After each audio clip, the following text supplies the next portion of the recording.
Hi guys, and welcome back. Today we are going to be going over terrestrial and aquatic biomes. So I have good news and I have bad news. The good news is that the biomes really aren't a big chunk of your AP exam. So it's not going to make or break you on the exam. The bad news is that there are quite a few to go over. So we're going to chunk the information as a group, and then we're going to come together and use our information to get the bigger picture. So it's going to be kind of like a jigsaw puzzle. So I'm going to zip through some of this information with you and teach you guys how to read a climagraph at the end. That's going to be the most important thing, but these notes shouldn't take us too terribly long.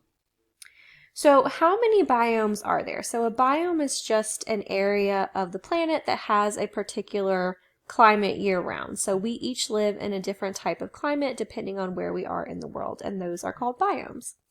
So this map shows 7. We have the rainforest, savanna, desert, temperate forest, grassland, tundra, and the taiga forest, also known as a boreal forest. So we do need to know these different terrestrial biomes, and terrestrial biomes just mean land. So these are the biomes that are on land. And we do need to know the general position of them on the globe. Now, this is a color-coded graph. This is really helpful to show us where exactly these different types of biomes are, and it's a good one to go back and reference. Typically on your exam, they'll probably ask you about the precipitation and the temperature of the biome, but it is still a really good idea to know where they are. So this is just the general ones that we're going to be talking about. Now, this map shows 18 different types of terrestrial biomes. You do not have to know 18.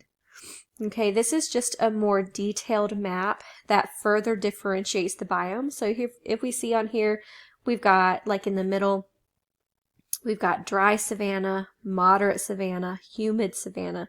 You don't have to know all of that. You just have to know in general, what is a savanna biome? What are the characteristics of the savanna? You don't have to be able to differentiate between the more detailed information. So that's good. So I'm just going to show you some pictures of the biomes. I'm not going to go into a lot of detail because, again, you and your classmates are going to be researching the terrestrial biomes together today. So this is an image of the savanna.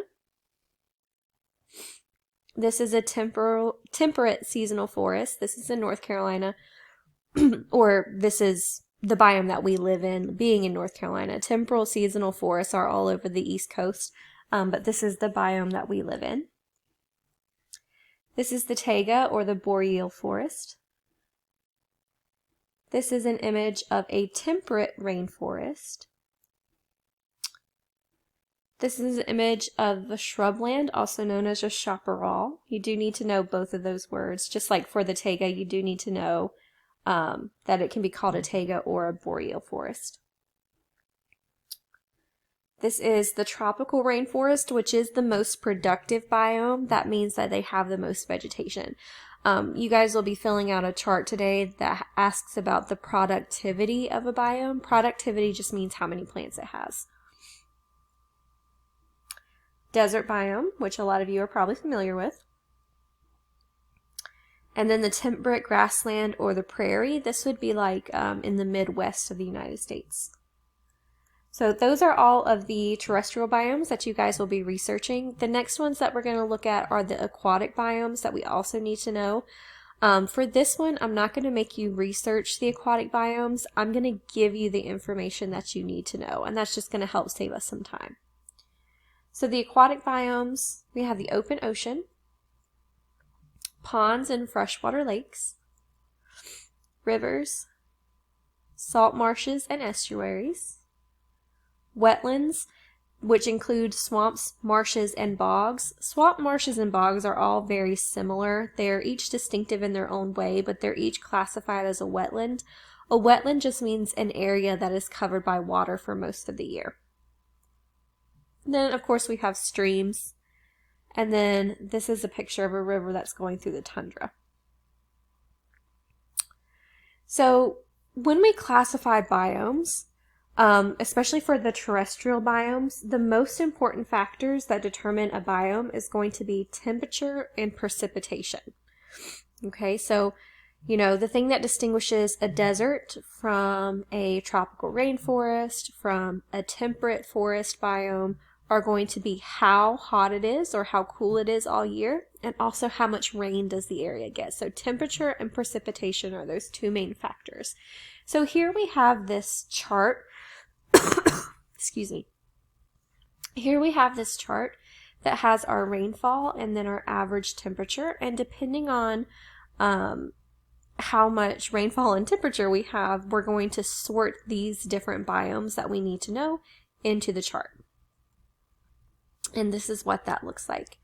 So here, this is a really good reference because it can show you at a glance what the rainfall and temperature of a biome is. So for example, here we have our taiga in the first corner. And if we just follow it over to the left-hand side, we can see that it has high average rainfall. And then if we follow it down, we can see that they have cool average temperatures. So we know in a taiga biome, we can expect it to be very wet and cool all year. Okay, so you just have to find where they intersect, and then you can kind of see at a glance what that biome would be like. So if we do another example, let's say the temperate desert. So the desert has a low average rainfall and kind of medium temperatures. Okay, so deserts are unique because during the day they will warm up very quickly because there's not a lot of vegetation, and so the sand will absorb a lot of the radiation from the sun and the temperature will go up. But then at night there's not really anything to retain that temperature, so it will release the heat at night. So they're kind of unique. Okay, so just being able to read, follow it over, and see where the rainfall and where the temperature is. Another way you can do this is by looking at a climagraph. And these are very important because they tell us the rainfall and the temperature of an area and lets you know what the biome is. So if we're looking at this, you have two different sides of the graph. So precipitation in centimeters, so again the rainfall, and then the temperature in Celsius. So temperature is on the right hand side, the precipitation is in centimeters.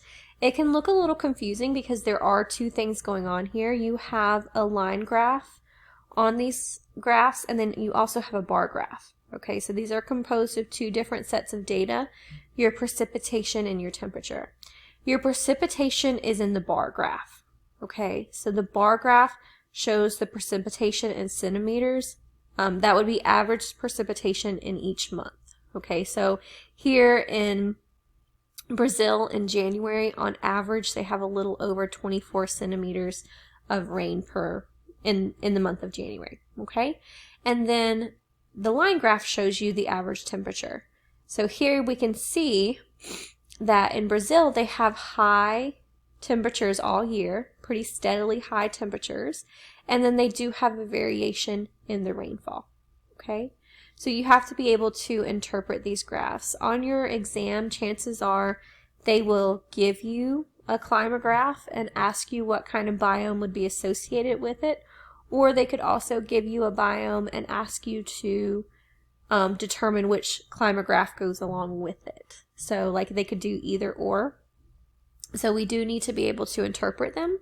So like for you to synthesize this knowledge for each of the terrestrial biomes, you would need to know the rainfall and the temperatures, and then you would need to be able to apply it to the climagraph. Okay, so those are, that's the knowledge that you have to be able to synthesize together.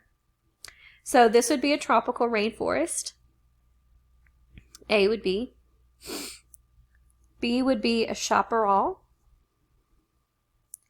And then C would be a desert. So let's take a look at this desert. Here we do have pretty high temperatures all year and then pretty low rain. That checks out with what we know because we know that a desert is hot, experiences hot temperatures all year, and we know that they don't get much rainfall. Okay, so we can see that in this climagraph here. D would be a desert, a tropical desert. E is going to be grasslands, and if we look, it's in Lawrence, Kansas. So Lawrence, Kansas is in the Midwest. This is also why it's a good idea to know the location of each of the biomes, because if it gives you where it is and you know where on a map that each of these biomes fall, you can make a pretty good educated guess about the biome that's located there. And then here in Alaska, we have a taiga. A taiga is similar to a desert, but it's a cold desert, if that makes sense. So not a lot of rainfall all year, but the temperatures are much colder. So a taiga is similar to a cold desert. Here we have temperate seasonal forest. So this is where we live. So if we take a look, we have pretty average rainfall all year round. We do not have a dry or a wet season, meaning that our rainfall is average all year. And then if we take a look at our temperature does vary. So if we take a look here in the winter months, it's low. As we make our way up through our summer months, it gets higher, and then of course it dips back down again in the fall. Okay. Then we have a savanna, and we have a tundra as well. Okay.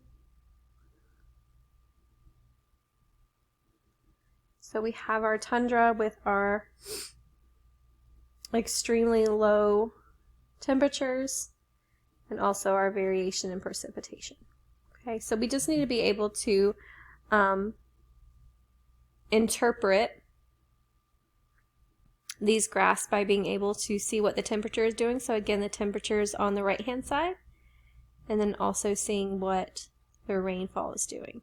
Here with the savanna, we see that there's these 2 months out of the year where there's extremely high rainfall. This would be your indication that this location, this biome, would have a rainy season, meaning that you would expect to see a lot of rain over the course of 2 or 3 months, and then the rest of the year there's also a dry season. So we do need to know these about our biomes, and we're going to learn those today. So just make sure that you have the correct Climagraphs labeled on your notes, and also have your notes filled in, because it will help you when we go to do our activity for the day. If you guys have any questions, let me know. Like I said, we're going to piece the information together so that by the time this lesson is over, you'll have all the information that you need.